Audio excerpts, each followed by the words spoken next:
they face numerous challenges.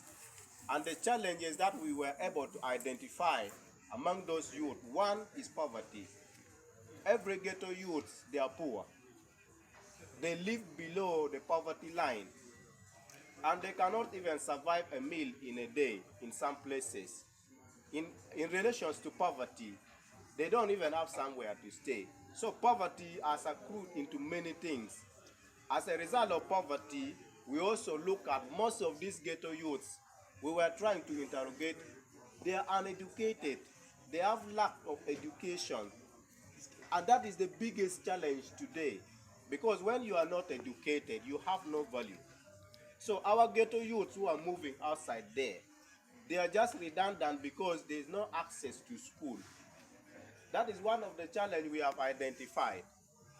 Another things that we have identified, because of low level of education or lack of education, in this current world of today, if you don't have papers, getting work is a very difficult thing. And most of our ghetto youth are unemployed.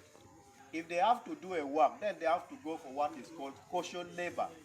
A casual labor does not need paper, like sweeping, mopping, doing those things. And it's very hard for ghetto youth to get them. And nobody employs them. Because most of the society look at them as redundant. They have nothing to do. So those are challenges that we have identified, among other challenges. And the King of Rastafari Foundation aims to address these issues by providing training. Our aim is to provide training because this youth need sensitization. They need to be mobilized. They need to be guided. So what are the aspects of training this ghetto youth? One, we look at the aspect of mind change.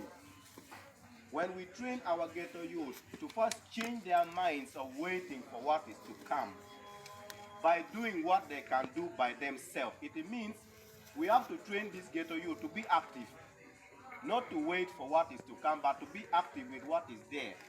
So that is one of the aims. Another one is mentorship. We have to mentor our ghetto youth. Now, how will the ghetto youth from there know that just community exists? We have to go to them. We have to create a sensitization ground for them, to mentor them about the challenges that they go through. And some of our ghetto youths, they don't know that they have the challenges they go through. So through the mentorship, some will come to know. Through training, we will cover some part of them. And then we were also looking at the basics of all these things. We were looking at economic empowerment.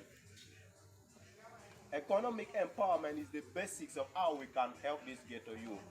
Now, when you go out in the community there, ask yourself how many ghetto youth own shop, just small shop,